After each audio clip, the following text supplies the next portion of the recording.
World Brahmins welfare அசோசியேஷனோட 11 ஆண்டுகள் முடிவுற்று 12வது ஆண்டு விழாவானது நடந்து கொண்டு இருக்கிறது. நான் 3-4 வருஷம் வந்திருக்கேன். 3 வருஷம் வர முடியும். தொடர்ந்து அவர்கள் பேருக்கு ஏற்ற மாதிரியாக உறுப்பினர்களுடைய சமுதாயத்தில் இருக்கின்ற, நீங்க பார்த்தா தமிழில் பாத்திரம் அறிந்து பிச்சைன்னு சொல்லுவான். அது பிக்ஷைங்கிற வார்த்தை கொஞ்சம் இதுவா பேச ஆரம்பிச்சிருக்கும். அந்த மாதிரியா அப்படின்னா என்ன அர்த்தம்? we should help the deserving. அந்த மாதிரியாக கிட்டத்தட்ட 463 பேருக்கு இதுவரை சேவை பணிகளை செய்து திருமண உதவிகள், பள்ளியிலே கல்லூரியிலே படிப்பதற்கு ஸ்காலர்ஷிப் ஆகியவற்றை செய்து கொண்டிருக்கின்ற இந்த வேர்ல்ட் பிராமின் வெல்ஃபேர் அசோசியேஷனுடைய இன்றைய விழாவிலே கலந்து கொள்வதிலே நான் பெருமகிழ்ச்சி. நீங்கள் பார்த்தா இன்றைக்கு பிராமின்கிறது ஜாதியா இருக்கு. ஆனால் இதுக்கு முன்னாடி வர்ணமா இருந்தது. உடனே கலர் கொடுத்துருவானுங்க, ஏன்னா வர்ணம்னு சொல்லி இருக்கோம்ல. நீங்க பார்த்தா தமிழ்நாட்டில் மட்டும்தான் இந்த பிராமின் ஹேட்ரெட்டுங்கிறது ஒன்று கிட்டத்தட்ட 150 வருடங்களா நடந்து கொண்டு இருக்கு. இது வேற எங்கேயும் கிடையாது. இங்கேயே என்றால் நோய் நாடி நோய் முதல் நாடி அது தணிக்கும் வாய் நாடி வாய்ப்பச்சே. இங்க ஏன் நடக்குது, எதால் நடக்குது, என்ன மாதிரியா அது மேனிஃபெஸ்ட் ஆகிட்டு இருக்குங்கிறத நாம கவனிக்க வேண்டும். நீங்க பார்த்தால் நான் ஒரு புத்தகம் படித்தேன். அது 2002 எழுதப்பட்ட புத்தகம், தி காஸ்ட் ஆஃப் மைண்ட், மைண்டினுடைய ஜாதிகள், the caste of mind. Nicholas B Dirks என்கின்ற அமெரிக்கன் ஆத்தர் எழுதின புத்தகம். அதுல கிட்டத்தட்ட 60 பக்கத்திற்கு மேல்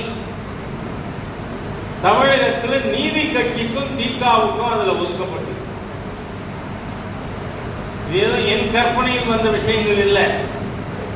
23 ஆண்டுகளுக்கு முன்பாக ஒரு அமெரிக்க நூலாசிரியரால் எழுதப்பட்ட புத்தகம். அவர் அந்த புத்தகத்தில் ஏன் தமிழ்நாட்டில் பிராமண துவேஷம் விதைக்கப்பட்டது, ஏனென்றால் நீங்க தமிழ்நாட்டில் எந்த சமுதாயத்திற்கும் பிராமண சமுதாயத்திற்கும் பிரச்சனைகள் இருந்தது இல்லை. இடையில நீங்க பார்த்தா திருவண்ணாமலையில் ஒருத்தர் கரிகாலன்னு பேர், திருமாவளவனுக்கு அவர் சொன்னால் யாரை வேண்டுமானாலும் சர்வநாசம் பண்ணிடுவார், அந்த மாதிரியா இருந்தவர். இப்ப அவர் என்னவா இருக்கார்? சாமியாரா இருக்கார் திருவண்ணாமலை. ஏன்? அப்ப அவர் சொல்றார், ஐயா திருமாவளவன் சமுதாயத்திற்காக வர்றேன்னப்ப கூட இருந்தேன்.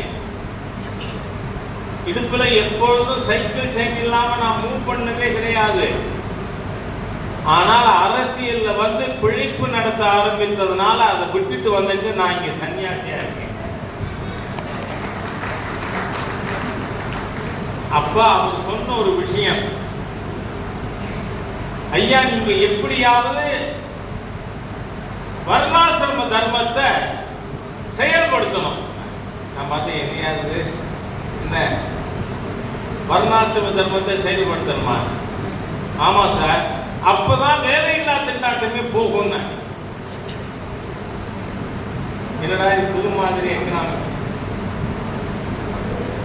அப்ப சொன்னார், அப்பதான் சார் ஒருத்தர் பாடம் சொல்லி கொடுப்பார், அதோட சரி. அவர் காலேஜ் நடத்த மாட்டார். அவரே அரசியல்ல வந்து எம்எல்ஏ ஆரே மந்திரி ஆக மாட்டார். ஏன்னா பிராமண பாடம் சொல்லி கொடுக்கிறவங்கெல்லாம் பிராமண பாடம் சொல்லி கொடுக்கிறாங்கிறது இல்ல. நம்ம வர்ணாசிரமத்துல என்ன பகவான் ஸ்ரீகிருஷ்ணர் சொல்றார், அதை தான் வள்ளுவர் சொல்றார் பின்னாடி வரையினா. சாதுர்வர்ணியம் மயா சிருஷ்டம், 4 வர்ணங்களை நான் உருவாக்கி இருக்கிறேன். எதன் அடிப்படையில? குண கர்ம விபாஷா, குண குவாலிஃபிகேஷன், கர்மா ஜாப். அப்ப அந்த கரிகாலங்கிற சுவாமிஜி இப்ப திருமாவளவனுக்கு அடியாளா இருந்தார். அவரே சொல்றார், நான் சைக்கிள் செயின் இல்லாம மூவ் பண்ண மாட்டேன், திருமாவளவனுக்காக என்ன வேணாலும் செய்துட்டு இருந்தேன். அதனால தயவு பண்ணி நீங்க வர்ணாசிரம தர்மத்தை கொண்டு வரணும். காரணம் என்ன? இப்ப நீங்க பாருங்க, ஆலின் ஒன்னா இருக்கானுங்க. காலேஜில் ப்ரொஃபஸராகவும் பார்த்துக்கிறான் அவன் காலேஜிலேயே. அதுக்கப்புறம் காலேஜ் நடத்துறான் வைஷ்யன். அதுக்கப்புறம் அரசியல் இருக்கான், எம்எல்ஏயா இதுவா இருக்கான். அதுக்கப்புறம் அதனால சத்திரியன். அதுக்கப்புறம் பாருங்க இவங்க எல்லா தொழிலும் பண்றான். செருப்பு கடையில இருந்து அத்தனையும் அவனே வச்சுட்டு இருக்கான். இதனாலதான் சமுதாயத்தில் இப்ப வேலையில்லா திண்டாட்டம் வந்துட்டு. ஆனால் அந்த நிக்கோலஸ் இருக்கர் அவரோட புத்தகத்தில் என்ன சொல்றாரு, கிறிஸ்தவ மிஷனரிகள் கிராமங்களுக்கு போனார்கள். அங்க போய் கிராமங்களில் இருந்த மக்களை நீங்கள் கிறிஸ்தவ மதத்திற்கு மாற வேண்டும் என்று வற்புறுத்தினார்கள். அப்போ அந்த மக்கள், கிராம மக்கள் என்ன சொன்னாங்க, நாங்க சாமிகிட்ட கேட்டு முடிவெடுக்கிறோம். அவங்க சாமிகிட்டன்னு சொன்னது என்ன? டெய்லி இல்ல, பிரீஸ்ட். நாங்க சாமிகிட்ட கேட்டு முடிவெடுக்கிறோம். அப்ப கிறிஸ்தவ மிஷனரிகள் முடிவு செய்தார்கள், unless we demolish the image of Brahmins, we cannot enter in conversion. It's not possible. ஆகவே கிறிஸ்தவ மிஷனரிகள் தான் இந்த மாதிரியாக இந்து மதத்தை அழிப்பதற்காக ஒரு சமுதாயத்தை அழிக்க வேண்டும். அந்த சமுதாயத்தை பற்றி இழிவாக பேசி அவர்களுடைய இமேஜை குறைக்கலைன்னா நாம மதம் மாற்ற முடியாது, கிறிஸ்தவர்களாக இந்துக்களை மாற்ற முடியாது. அதனால அவர்கள் பிராமணர்களுக்கு விரோதமாக கதை கட்டுக்களை திரிக்க ஆரம்பித்தார்கள். நீங்க பாத்தீங்கன்னா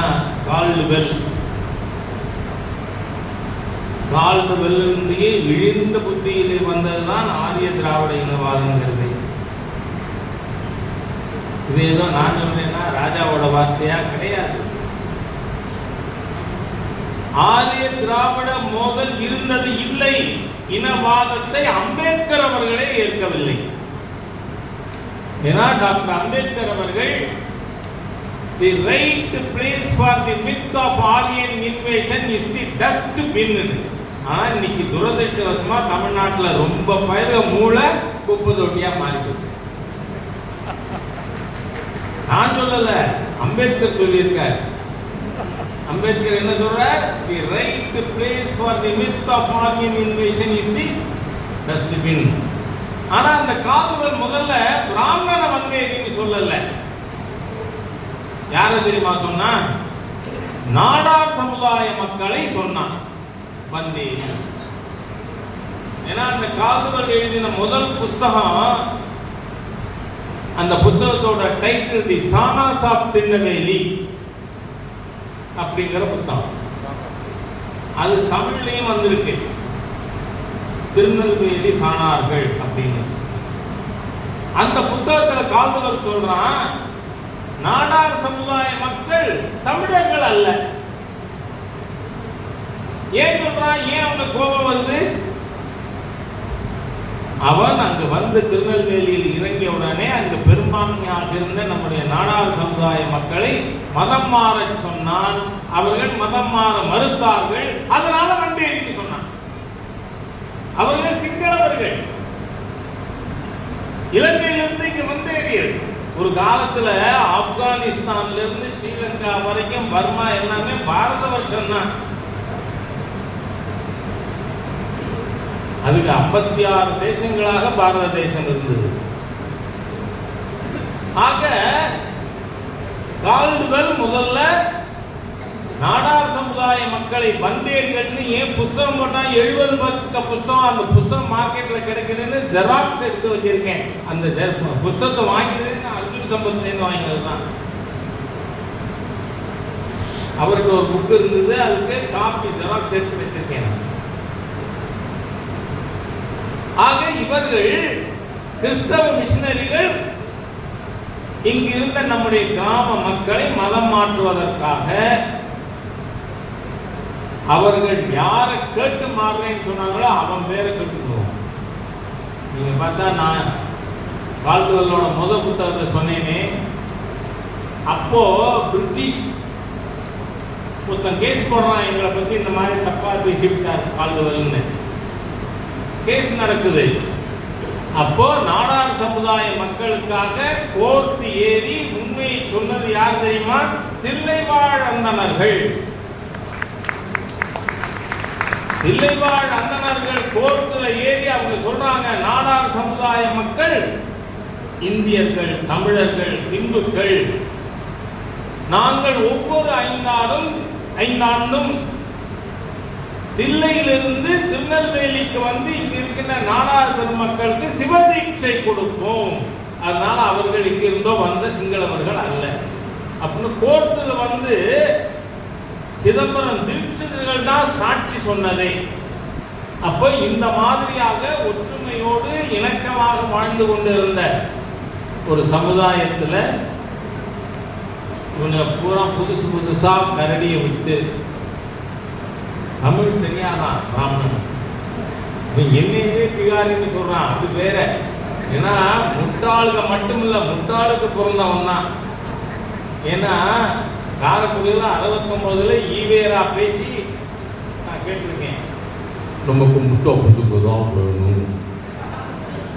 உடனே எழுத்தாப்புல இருக்கிற எல்லா முட்டாளும் கைதட்டுவான். எனக்கு நாயும் ஒண்ணு நீயும் ஒண்ணுன்னு இருந்தால் எழுத்தாப்புல இருக்கிற நாயெல்லாம் கைதட்டு. தமிழ்நாட்டுக்கு மிகப்பெரிய சாபக்கேடு இந்த கால்டுவெல், அட்வென்ட் ஆஃப் கால்டுவெல். நீங்க பாத்தீங்கன்னா எங்க காரைக்குடியில இந்த திருமணம் கடந்த உறவுக்கு ஆத்தர் ஒருத்தர் உண்டு. பேர் என்ன? சுபவி. அந்த ஒரு தடவை சொன்னா, நாங்க ஏன் தீபாவளிக்கு வாழ்த்து சொல்றதில்லை தெரியுமா?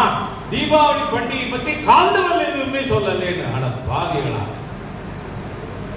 கால்டுவெல் பிறந்ததான் இவங்களுக்கு தமிழன்னு பேரை வச்சான்னு சொல்றானுங்க. ஆகவே இந்த கிறிஸ்தவ மிஷனரிகள், ஒருவன் மதம் மாறிட்டா அவன் வந்து இந்து மதத்துல எந்த பிரிவையும் பேச முடியாது. மதம் மாறினால பேச வேண்டாம் அப்படின்னு சொல்லுவாங்க. அதனால பாதிரியார்கள், கிறிஸ்டியன் மிஷனரிஸ் இந்த நீதி கட்சி மற்றும் திராவிட இயக்கத்தை அவங்க கேப்சர் பண்ணி, இவன் வந்து இந்து சமுதாயத்துல நீங்க பிராமணர்களை பற்றி இழிவா பேசணும். ஏன்னா இது எத்தனை வருஷமா இருக்கு, யாரு இங்க எங்க வந்தானா, கைப்பர் போவன் கணவாய் வழியாக எங்கடா இருக்கு, என்னைக்கு வந்தா, அவன் டேட் ஆஃப் இன்வேஷன் என்ன, இப்ப பானிப்பட்டி யுத்தம்னு சொன்னோம்னா என்னைக்கு நடந்தது, எங்க நடந்தது, பிளாஸ்டிக் போர் எங்க என்னைக்கு நடந்தது, எங்க நடந்தது சொல்றோம்ல, இது எங்க நடந்தது சொல்லு. ஆகவே இவர்கள் கற்பனையாக, அதனால்தான் டாக்டர் B.R. அம்பேத்கர் அவர்கள் சட்டமேதை என்ன சொல்றாரு, the right place for the myth of Aryan invasion, ஆரிய படையெடுப்பு என்கின்ற கட்டுக்கதை, அதுக்கு சரியான இடம் குப்பை தொட்டி தான். ஆகவே இந்த மாதிரியாக இவர்கள் மதம் மாற்றுவதற்காக இந்து சமுதாயத்திலே வேதங்களை கிறிஸ்தவ மிஷனரிகளின் கைக்கூலிகளாக இங்கே இருக்கிறவங்க பேசிட்டு இருக்காங்க. சரி, ராஜா கைக்கூலின்னு சொல்றான்னா ஏதோ நமக்கு விரோதமாக பேசுறாங்கிறதுக்காக இல்லை. 1944 சேலத்தில் தீகாவோட ஃபர்ஸ்ட் மாநாடு நடக்குது. நாம் பின்னணி தெரிஞ்சுக்கணும், இல்லைன்னா நோய் முதல் தெரியலன்னா அந்த நோயை நாம் தணிக்க முடியாது. அப்போ ஈவேரா தலைமையில் தீகாவின் முதல் மாநாடு. அந்த மாநாட்டில் தீர்மானம் போடுறாங்க, வெள்ளையன் வெளியேற வேண்டுமாம் காந்தியார் சொல்லுகிறார்.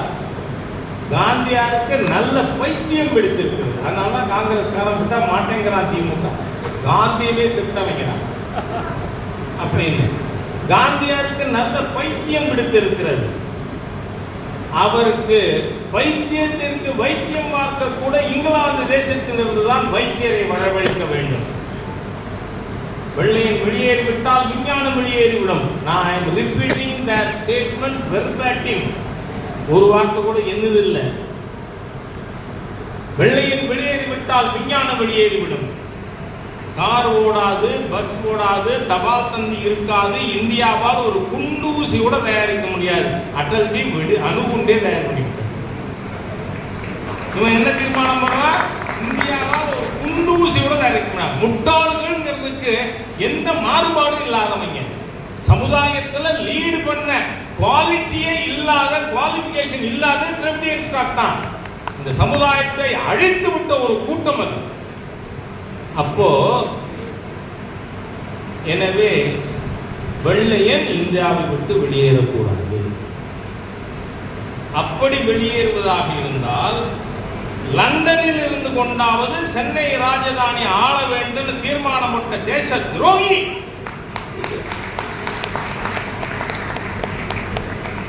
இது ஒரு தரம் இல்ல, 1000 தரம் சொல்வேன். இன்னைக்கு நமக்கு நண்பர் ஒருத்தர் கிடைச்சிருக்காரு, நம்மளை விட இன்னும் கொஞ்சம் அதிகம். இந்த நாட்டை வெள்ளையனுக்கு பட்டயம் போட்டு விட்ட தேச துரோகி. அதனால்தான் ஈவேரா 1947 ஆகஸ்ட் மாதம் 15ஆம் தேதி இது துக்க தினம். அதனால தமிழ்நாட்டில் சென்னை ராஜதானியில் எல்லா வீட்லையும் கருப்பு கொடி ஏற்றினார். சுதந்திர தினத்தை கருப்பு துக்க தினம் சொன்னவன் தேச துரோகி தானேங்க.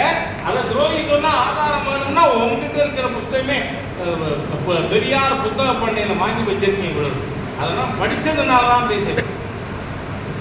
ஆகவே இந்த சமுதாயத்தில் பிளவுகளை ஏற்படுத்துகின்ற, உனக்கு திருக்குறளும் தெரியாத அந்த திருக்குறளை தங்கத்தட்டில் இருக்கின்ற மலம்னு சொன்னது இந்த ஈவேரா. தமிழ் விரோதி. தமிழ் என் தாய்மொழி தமிழை காட்டுமிராண்டி மொழின்னு சொன்ன காட்டுமிராண்டிகள் இவர்கள். உண்டா இல்லையா? இதுக்கு ஆதாரம் அவரோட வாய்ஸே எங்க வச்சிருக்கேன் நான் என் செட்ல. தமிழ் காட்டுமிராண்டி. நீ தமிழை படிச்சேன்னா பிச்சைக்காரனா கூட இருக்க முடியாது. கொண்டாட்டி கிட்ட இங்கிலீஷ்ல பேசு, வேலைக்காரிட்டு இங்கிலீஷ்ல பேசு. இதெல்லாம் நான் சொன்னதா? சொன்னது. இதை வைத்துத்தான் 150 ஆண்டுகளாக அரசியல் பிழைப்பு திராவிடியன் ஸ்டாக் தீய சக்திகள் நடத்தி கொண்டிருக்கிறது. திராவிடம் என்பது என்ன? திராவிடம் இடத்தை குறிக்கும், இனத்தை அல்ல. நாம் யார் என்பதை நாம், அதுதான் ஆன்மீகத்தின் முதல் தேடலே அதுதானே. நான் யார் நாம புரிஞ்சுக்கணும். திராவிடம் இந்தியா 56 தேசங்களாக பாரத தேசம் இருந்தது. அதுல 2 பெரிய நிலப்பரப்புகள். ஒரு நிலப்பரப்புக்கு பேரு பஞ்ச திராவிடம், இன்னொரு நிலப்பரப்பு பஞ்ச கவுனம். கூடுனா வெள்ளம், கரும்பு விளைகின்ற சமவெளி பகுதி. தருனா மரம், மரங்கள் காடுகள் நிறைந்த பகுதி திராவிடம். இந்த பஞ்ச திராவிடத்துல ஃபர்ஸ்ட் என்ன இடம் சொல்லி இருக்கு தெரியுமா? கூர்ஜரம், குஜராத். இந்த நாட்டினுடைய பிரதம மந்திரியே திராவிடன் தான். மாண்புமிகு பிரதமர் மோடி அவர்கள் அசல் திராவிடர். ஏன்னா ஆதிசங்கர பகவத்பாதர் அவர் திராவிட சிசுன்னு சொல்றார். ஆகவே திராவிடம் என்பது நிலத்தை குறிக்கும், இடத்தை குறிக்கும், இனத்தை அல்ல. அதே மாதிரியா ஆரியம்னா என்ன? ஆரியம் குணத்தை குறிக்கும். நல்லவன், படித்தவன், ஆசிரியர், தலைவன், மன்னன், இது எல்லாமே ஆரியர்.